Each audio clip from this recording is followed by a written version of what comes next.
Brands on Brands. Hey, what's up, everyone? We're talking about your personal branding journey this week. That's right, going from who you were to who you want to be next. Check it out.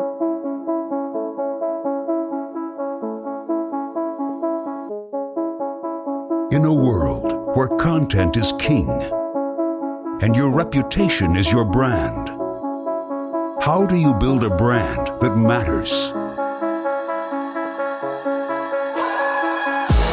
Welcome to Brands on Brands, a home for those that think different and push their boundaries. This is where branding that matters lives. Now, here is your host, Brandon Birkmeyer.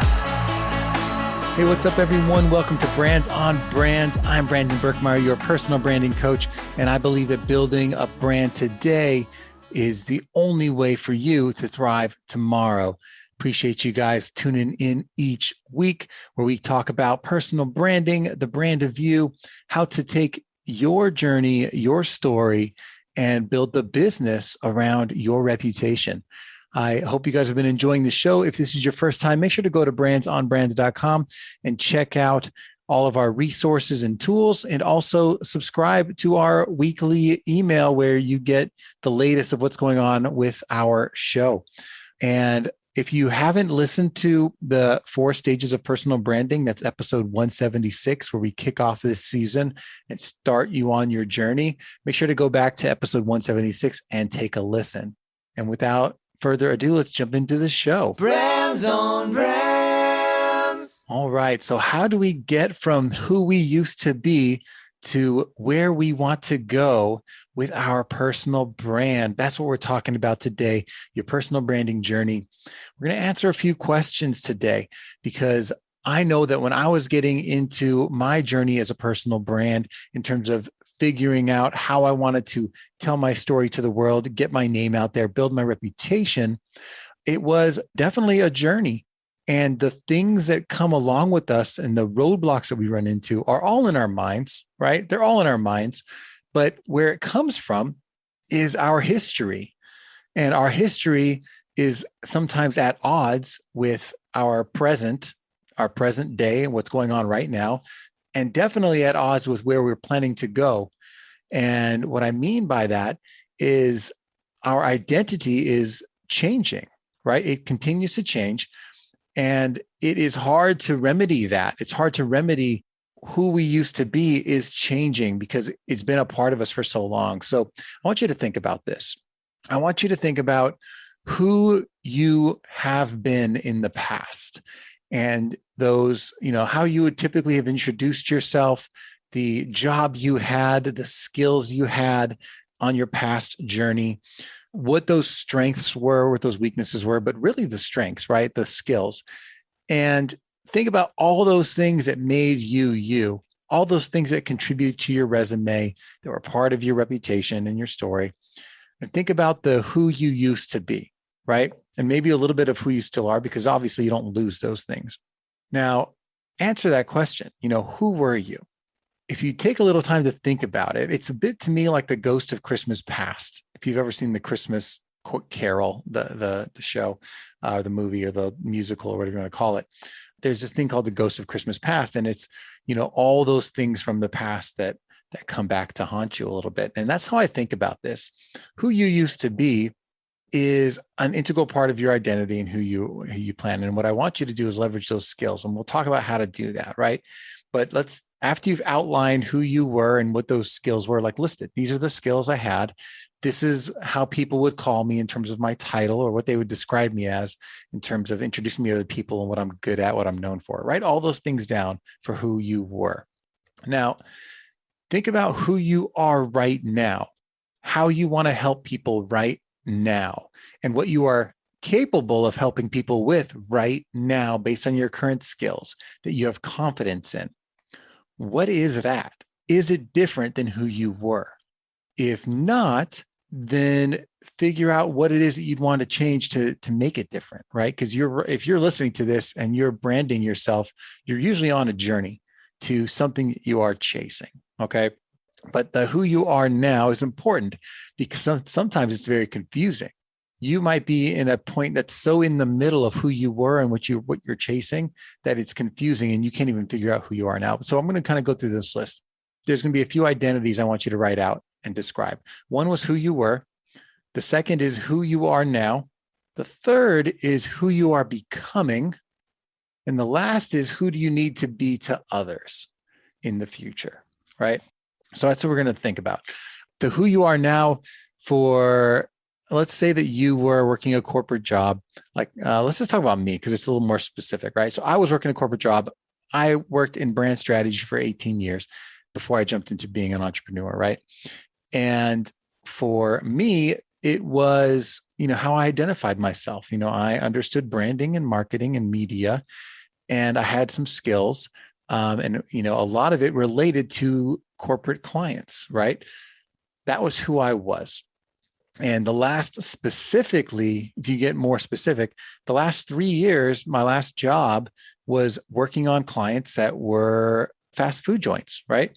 So specifically Jack in the Box, right? So I was working on that account.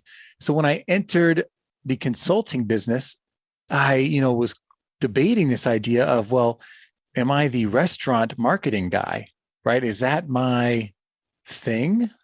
And that debate became confusing to me because it was who I was the last few years.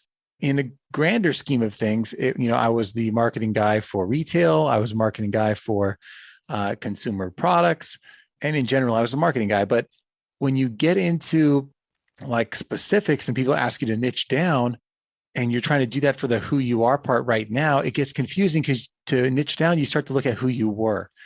And I think to pick a niche, you have to look at who you are becoming, right?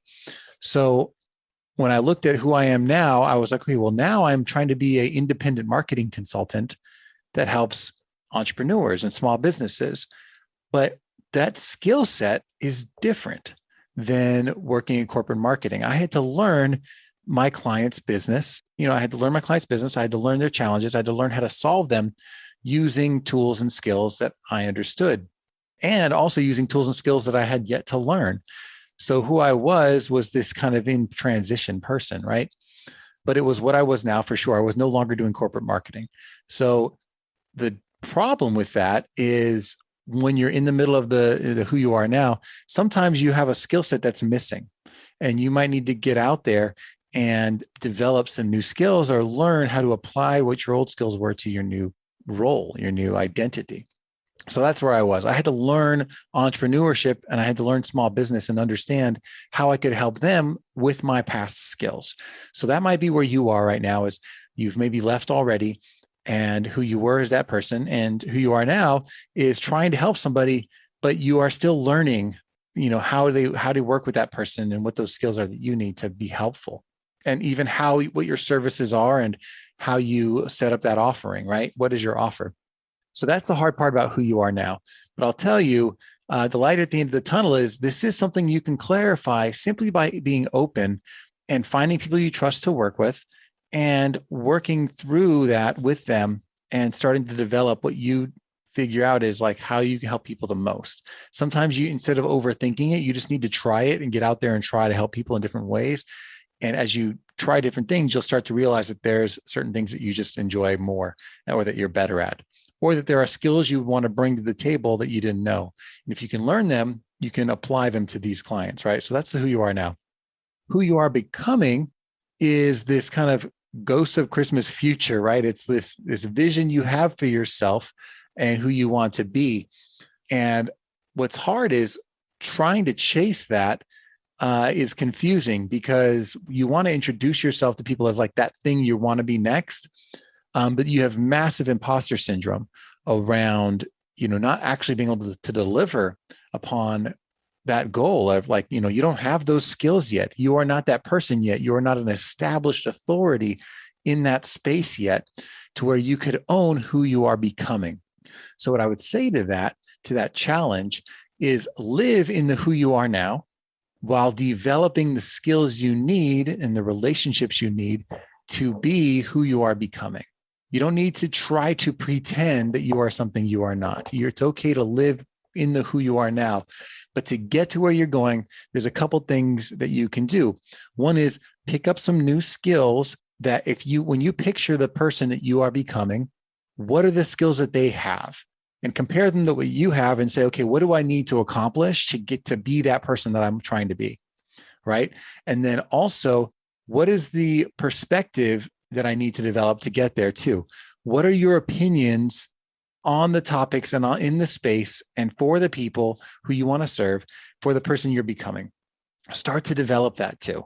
It's not just the actions and the things you know, it's how you speak and how you explain and how you teach the things that you want to be teaching people in the future.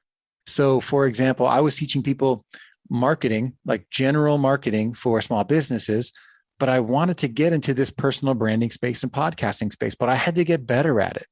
So I was learning those things, but also sharing my opinions on those things as I learned them so that I could develop my own point of view and my own perspective. Because what you don't want to do when you're becoming something is just to be a duplicate copy of someone else who you see as that future vision of what you want to be. I don't need a carbon copy of someone else. I need you, right? I need you to show up as you, applying all your past experience.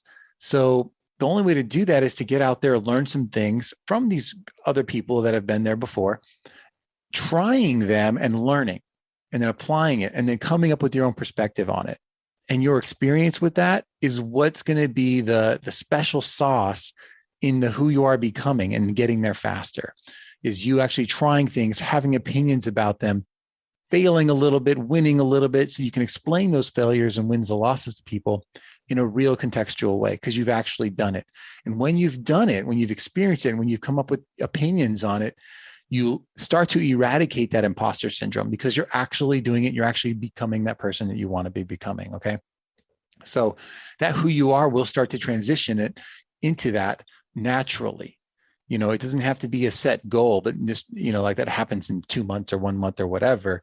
But you do have to have that vision of who you want to be and be striving to get there through skills that you're acquiring and perspective that you are developing. Okay. If you can do those two things, you're on your way. And the last piece to apply to all of this is figuring out not just who you need to be, but who you need to be to other people. Right. And what that means is not just like the skills you want to develop to be who you want to be, but if you actually wanted to help people as that future you, who would you need to be then? You know, if you had to, would you add new skills to that list? Would you need to actually be working with more people to have enough experience to help that person?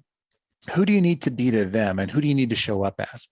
Maybe it's just that they need, like the future customers of you need to have confidence in your opinions. They need to have confidence in the work you've done. They need to have confidence that you understand a system and you've become consistent in that system so that they know you can deliver results. Like, what do you need to do so that other people are going to align with who you are becoming, right? And the best way to do this is to not just think about the things you want to learn, but think about what is it that the people you want to help need and how can you help them the best? And sometimes that means, gosh, what it seems like everyone is having troubles with and struggles with is this topic or this thing. I don't know the answer yet. So you go in and you try to solve it and you work through it and you work at it and you help people with it until you get to a point where you consistently can say, you know what, I've solved this problem, or I have a pretty good solution for it. Now I want to try to deliver this over and over and over again. But the difference is it's coming from real life problems that you've seen people have, as opposed to things in your head that you're just strategizing, right?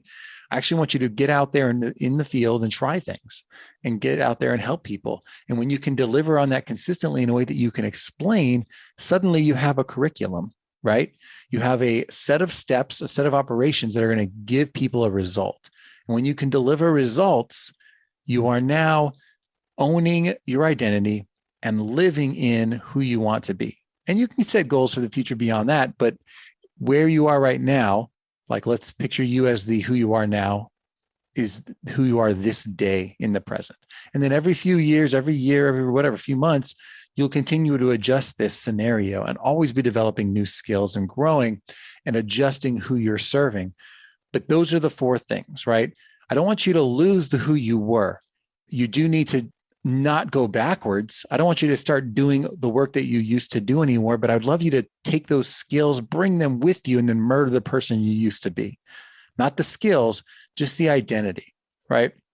Bring that with you as experience, history, and knowledge, and then apply that to who you are now, and then bring with it that curiosity to become who you want to be for yourself and for others. That's the road to being uniquely you, to being an ownable personal brand in your industry that is authentic, that has been there, that doesn't have imposter syndrome, that believes in what they are selling, that believes in how they are serving, and is actually making an impact in the world. So that's my lesson for today. I hope that really resonated with everyone out there.